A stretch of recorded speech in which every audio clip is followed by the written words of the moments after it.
Oi, gente. Hoje eu vou conversar com vocês sobre a participação de Fernando Haddad na Globo News. Se você chegou agora, o canal é a Nova Máquina do Tempo e eu sou André Teixeira Jacobina e eu converso com vocês principalmente sobre política, mas também sobre ciência e filosofia. Tem uma sessão de diálogos, onde eu entrevisto e converso, dialogo com especialistas de diferentes áreas, e toda sexta-feira no Filosofia Popular eu analiso filmes e séries do ponto de vista político e filosófico. Bem, a conversa com o Haddad começou com o episódio de Bolsonaro, porque tinha acontecido naquele dia, então é compreensível que tratasse disso. Depois, ainda no mesmo tema, foi questionado a radicalização da campanha e como superar. E ele falou que o PT sempre buscou a via democrática diferente da velha esquerda. O que ele está chamando de velha esquerda aí são os grupos stalinistas e derivados do stalinismo. Vale dizer que nem toda a esquerda revolucionária era autoritária. Basta lembrar a Revolução Espanhola. Durante a Revolução Espanhola, grupos anarquistas defendiam a democratização da sociedade e do espaço de trabalho. Então, há um risco aí, no falar da velha esquerda, bota todo mundo no mesmo saco. E existem diferenças, existem inclusive grupos que tinham perspectiva evolucionista do socialismo e com Bernstein, enfim. É uma história muito longa, mas ele estava se referindo aos stalinistas. Depois ele fala sobre combater a desigualdade, que é importante como forma de pacificar a sociedade, enfim, acho que é uma análise correta. E ele diz que o ponto de inflexão dessa polarização foi o questionamento do resultado de 2014, ao que eu acho que ele tem uma tese bem adequada, porque se vocês pensarem sobre a polarização PSDB e PT, com todos os problemas que ela produziu ao longo dos anos, ela nunca tinha produzido a virulência e a violência e a tensão que nós estamos vivendo depois de 2014. Quando os resultados foram questionados, e isso acabou desembocando um processo que acabou no impeachment de Dilma e gerou uma polarização muito maior. Então acho que a análise dele é bem adequada nesse particular. Depois ele foi questionado sobre o fato de que o PT teria no passado questionado resultados eleitorais. Aí ele disse, olha, não foi o PT institucionalmente, foram indivíduos. E o chefe, o cabeça de chapa, no caso quase sempre Lula, desde 89, nunca questionou os resultados em que perdeu, sempre ligou para parabenizar o vencedor e tudo mais. Que não foi o que aconteceu com Aécio. Depois eles falaram sobre a sentença do Moro. Aí ele lembra aquele problema sério da sentença do Moro de dizer que Lula estaria sendo condenado por atos indeterminados. Aí vale o comentário. Essa coisa de usar um conjunto de circunstâncias, de evidências circunstanciais para condenar em caso de corrupção, lavagem de dinheiro e tudo mais, isso é utilizado nos Estados Unidos em alguns casos. E Moro estudou nos Estados Unidos. Então, passa a impressão para um leigo como eu, que não sou advogado, que ele teria usado critérios do legislativo, do judiciário norte-americano no Brasil. Porque no Brasil, eu já vi professores de direito falando sobre isso, condenação por atos indeterminados é algo que não cabe. Aí Haddad disse que esse processo vai ser considerado casuístico no futuro, que a história vai dizer. Depois uma jornalista chamada Andrea Sadi falou que foi Lula que criou esse negócio de poste, que Dilma seria um poste, que Haddad seria um poste. Eu queria perguntar para vocês, essa expressão poste é uma invenção do Lula? Eu não sei, e gostaria que, se alguém tiver alguma evidência, enviasse para mim, que eu gostaria de saber se é ou não é a invenção do Lula. Mas enfim, e ela destacou que ele foi candidato à reeleição em São Paulo e não foi ao segundo turno. Só para lembrar, muitas das minhas críticas ao PT, e eu levanto também méritos do PT, para mim o PT tem méritos como aumento do salário mínimo, políticas sociais e tudo mais, e tenho críticas, ter colocado Michel Temer como vice da Dilma. Até o processo de escolha da Dilma foi um processo muito complicado, porque não houve uma consulta democrática ao partido, foi uma escolha do Lula. Então tem, além de políticas econômicas, a escolha do Joaquim Levy, enfim, muitas coisas equivocadas na desonerações e tudo mais, não ter feito reformas estruturais, mas tem méritos também. Mas aí ela faz essa... Só queria lembrar vocês que eu tenho essa consideração dos méritos e dos deméritos do PT, simultaneamente. Mas aí tem essa consideração em relação à eleição dele em São Paulo, o fato dele ter sido prefeito eleito e depois foi candidato à reeleição e nem foi para o segundo turno. Aí ele lembrou que em 2016 o PT teve uma perda de votos gigantesca porque as denúncias dos outros partidos ainda estavam represadas e o problema da corrupção parecia ser um problema exclusivamente do PT. E a análise dele aí, se vocês pararem para pensar, é muito correta, porque realmente o PT foi esmagado nas eleições de 2016. Se fosse ano de eleição presidencial, o PT teria perdido forte. Lula não estaria no segundo turno, provavelmente, em 2016, porque o PT estava em frangalhos. Mas agora, se nós olharmos para as pesquisas de opinião, quando incluíram o Lula, a Haddad ainda está sendo conhecido. Mas quando incluíram o Lula, Lula aparecia ali com 36, 37, 38%. E por quê? Porque a corrupção deixou de ser uma coisa do PT e voltou a ser uma coisa considerada como estrutural do Brasil, dos partidos políticos brasileiros, que é do PT também, mas não exclusivamente do PT. Em 2016, a percepção é que era exclusivamente do PT. Eu acho que essa análise de Haddad está extremamente correta, que explica porque ele nem foi para o segundo turno. Agora, se a jornalista considera que teria um outro motivo para ele não ter ido no segundo turno, ela que teria que ter destacado esse motivo, não seria o próprio Haddad. Não é? Aí tem uma parte que começa a me incomodar muito nessa entrevista, nem sei se eu chamo isso aí de entrevista, né, interrogatório, sei lá, que ele é questionado sobre a questão da corrupção e aí ele diz que sempre foi crítico de financiamento empresarial de campanha. Aí o jornalista diz, não, escândalo é de corrupção, não de caixa 2. Aí eu fico me perguntando, será que esse jornalista é ignorante ao ponto de não compreender que os escândalos que aconteceram no Brasil, inclusive muitos deles envolvendo o próprio PT, estão absolutamente conectados com o financiamento empresarial de campanha, que a corrupção é muitas vezes um resultado de um financiamento empresarial de campanha, seja pelo CNPJ, seja pelo CPF. Quer dizer, a fala do jornalista foi assim de um grau de desconhecimento de política assustador. Eu fiquei... Porque ele insinuou que o Haddad não estava respondendo a questão ao falar das críticas dele ao financiamento empresarial de campanha. Haddad estava respondendo. Quer dizer, esse não vai ser o único momento absurdo, não, né? Aí Haddad usa aquele discurso do PT, se ele é convincente ou não, eu acho que é uma coisa de cada um, mas que o PT fortaleceu a Polícia Federal, o Ministério Público, o Poder Judiciário. Tem um pouco de verdade nisso, porque houve uma liberdade para a Polícia Federal e o Ministério Público fazerem investigações que em governos passados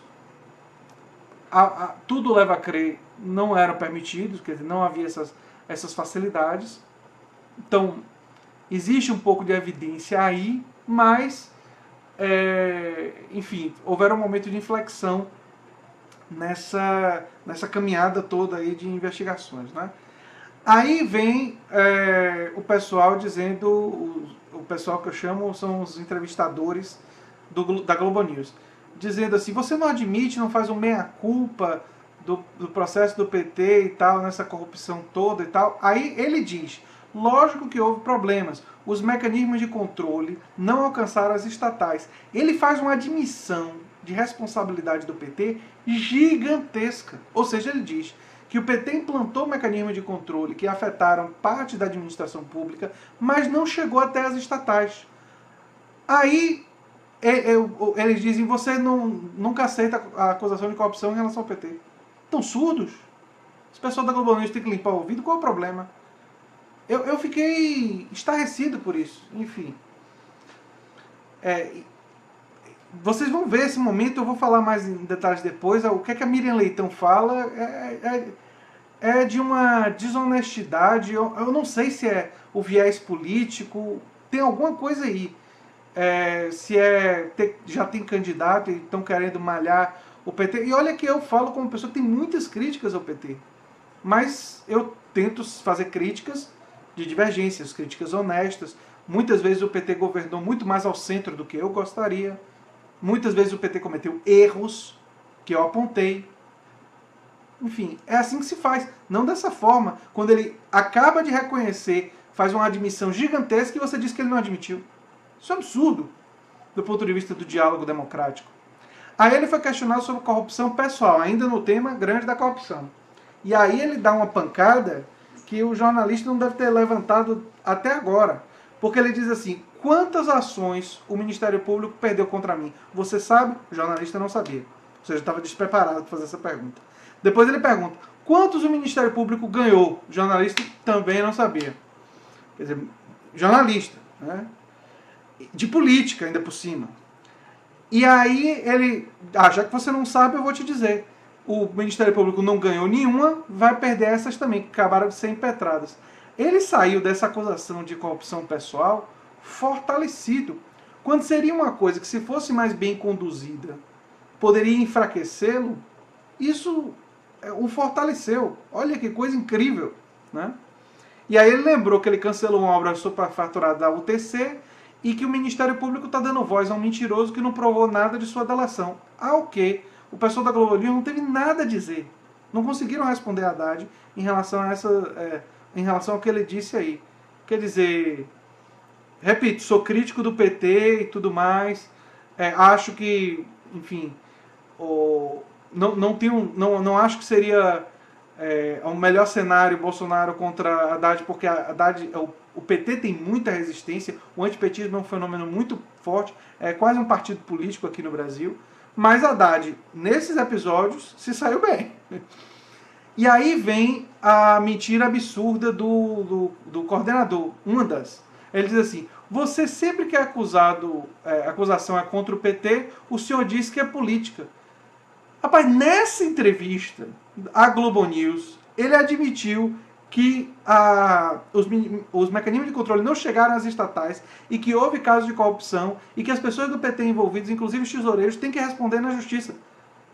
Quer dizer, nesses casos não é política, foram atos de corrupção. Quer dizer, uma mentira absurda que foi construída numa entrevista em que ele prova que é mentira. Quer dizer, mesmo que ele tivesse provado que é mentira em uma outra entrevista, se supõe que um jornalista de política deveria conhecer as últimas entrevistas do Haddad.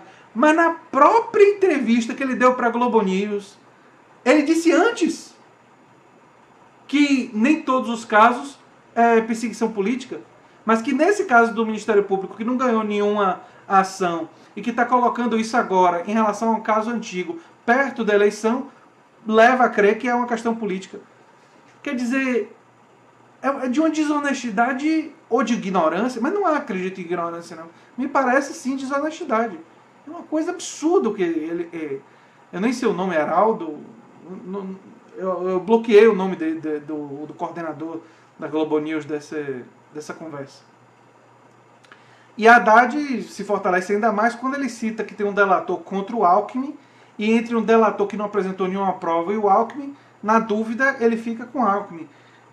Aí ele usa... Aí a Haddad está sendo um hábil político, né? Bem típico de político. O que ele está fazendo?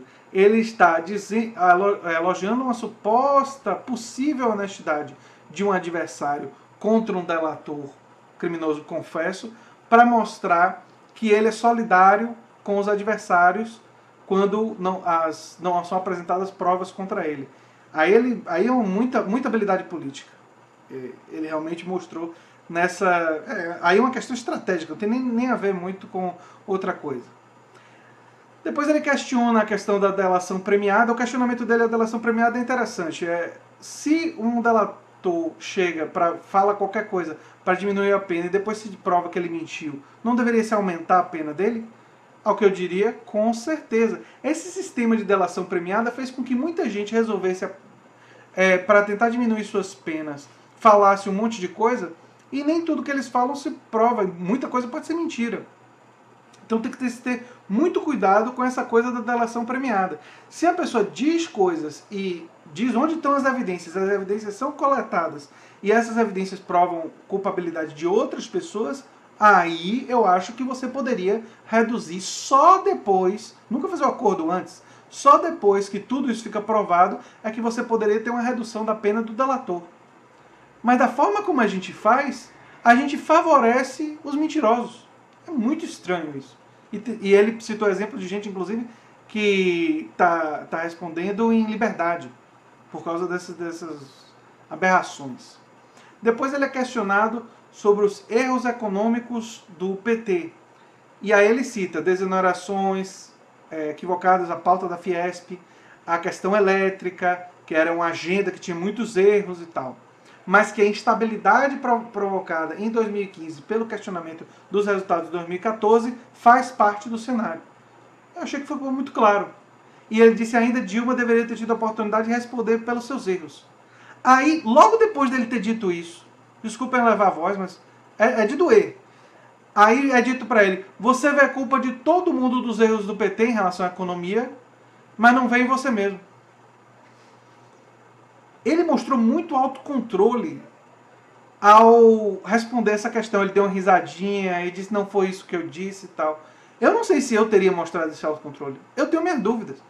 Eu teria, talvez, dito uma coisa do tipo, muito mais agressiva, é verdade, talvez até perdesse voto, talvez até do ponto de vista eleitoral eu não fosse correto, mas eu diria alguma coisa do tipo, eu acabei de dizer que reconheci uma série de erros. Você, ao dizer isso, está mentindo em relação à minha declaração, e eu gostaria que você reparasse a sua mentira. Parasse de mentir. Porque não é bom, nesse ambiente, essa mentirada. Mas seria uma explosão, enfim.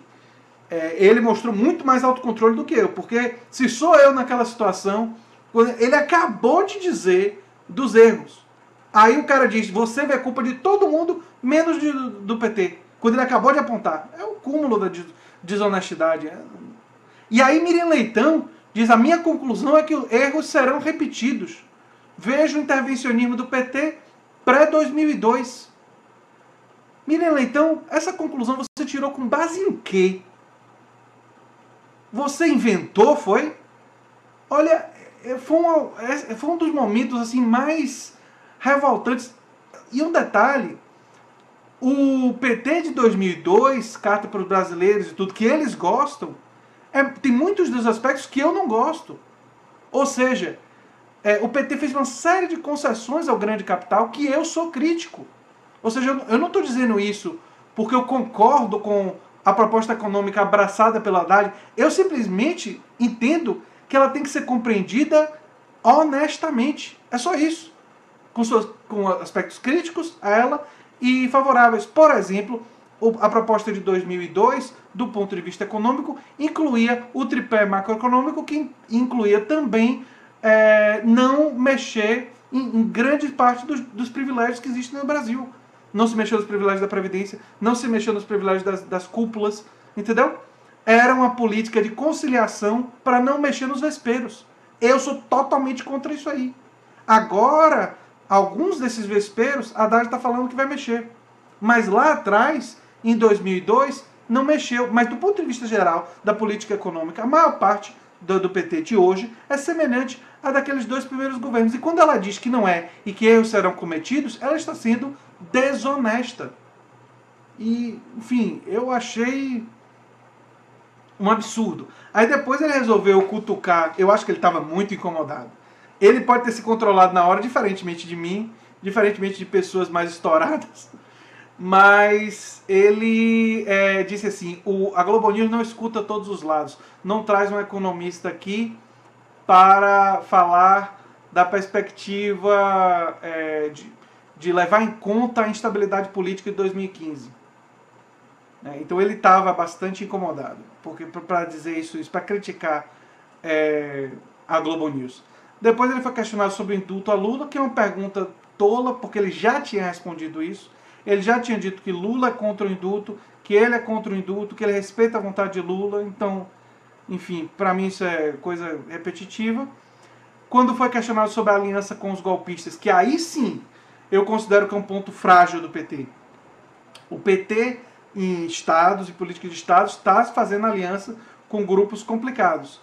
Ele dá uma resposta interessante para tentar perdoar determinados grupos. Por exemplo, o PSB, dizendo que o PSB fez uma meia-culpa e voltou para o campo progressista. Agora, sobre essa entrevista, eu recomendaria a vocês que examinassem esses episódios que o Haddad disse uma coisa, claramente diz, e logo depois dele dizer, por exemplo, reconheço o erro econômico, a agenda elétrica, a pauta da Fiesp, papapá. Aí logo depois alguém diz assim, você não vê erro nenhum.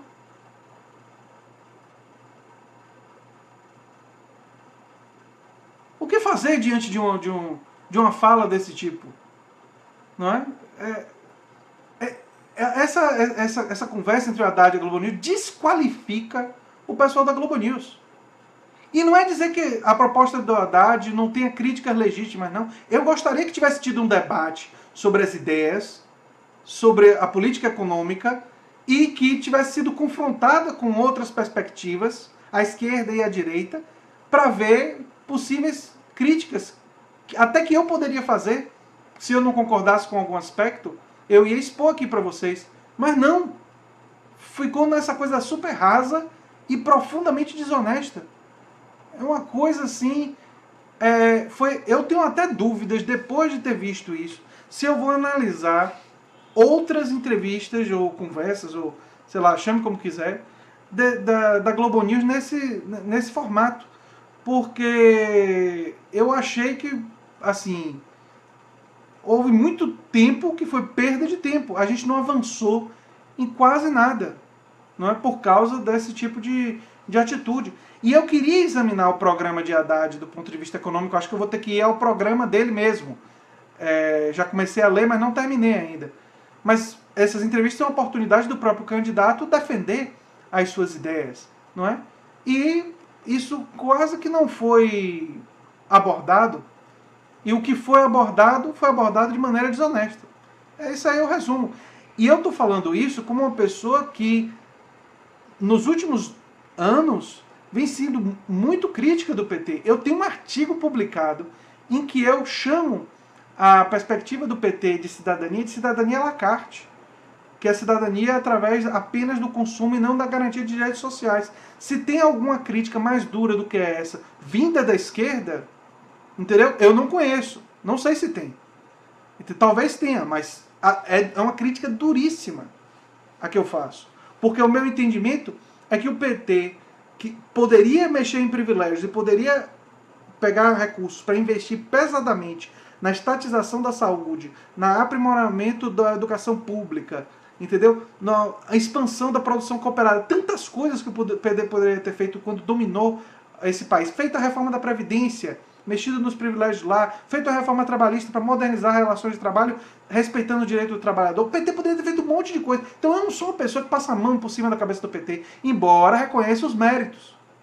Ok? Reconheço os méritos. Aumento do salário mínimo, programas sociais, luz para todos, Bolsa Família, unificação dos programas sociais. Nunca vou ser desonesto com o PT de não reconhecer os méritos. Agora, diante de uma experiência como essa, eu fico muito mais propenso, ou querendo mais, malhar os entrevistadores do que o próprio Haddad. O Haddad fica quase secundário. Eu acho que ele foi bem dentro do possível, inclusive em alguns episódios ele meteu-lhe uma cacetada mostrando desconhecimento dos jornalistas, e ficou por isso mesmo. É isso aí que nós vimos. Né? E eu fico na dúvida se vale a pena eu analisar outras entrevistas na Globo News. Porque eu até quero, em parte, para poder conhecer melhor os candidatos. Mas será que nas outras esse tipo de comportamento vai se repetir? Tem alguns dos meus inscritos dizendo que não, porque a Globo News já tem candidato. É uma hipótese boa. E que tem um viés forte e de uma perspectiva econômica consolidada ali dentro e que não vê outros pontos de vista, e aí a fala de Haddad é muito boa nesse sentido. Realmente, não tem pluralidade de ideias ali. A pluralidade é mínima. E a ironia da Miriam Leitão, convidamos você. Vocês foram obrigados a convidar o Haddad, como são obrigados a convidar a Cátia Abreu, como obrigados a convidar o Mourão, porque são os mais bem posicionados na pesquisa. Você vê se tem ou não viés quando você convida um economista liberal, um economista marxista, um economista neodesenvolvimentista. Isso é pluralidade de vozes. E quando eu vejo a Globo News, em geral, são pessoas de direita e centro-direita. Raramente tem um economista neodesenvolvimentista. Marxista na Globo News só internacionais. Só quando eles entrevistam Noam Chomsky, que é um anarquista pós-marxista. Fora esses, quase não tem. Então, no âmbito nacional, é quase inexistente. E economistas, digamos assim, de esquerda, mas não necessariamente marxistas, socialistas ou de outras variantes, quase inexistem convidados da Globo News. E de outras professores historiadores também quase não convidam pessoas de esquerda e tal. Então, a posição, essa fala de Haddad foi extremamente precisa. Mas é isso aí, gente. Desculpe o tom meio exaltado, mas certas coisas mexem com... como é que eu diria para vocês? Mexem com o meu âmago. Eu sou um grande admirador de George Orwell. E George Orwell foi um cara que foi muitas vezes injustiçado pela que eles se lembraram dele. E havia muita desonestidade na forma de recuperação da obra de Orwell. É uma coisa que eu vou tratar futuramente em vídeos. E essa desonestidade desses jornalistas, isso me incomoda em relação ao que fizeram com Orwell, porque Orwell era jornalista político. Então, esse pessoal me incomodou muito, fizeram um desserviço à democracia brasileira. E eu acho que isso precisa ser apontado. Se vocês gostam do que eu faço aqui, peço que vocês se inscrevam no canal, dêem um like, compartilhem, que é muito importante para mim. Valeu, gente, e até o próximo vídeo. Tchau, tchau.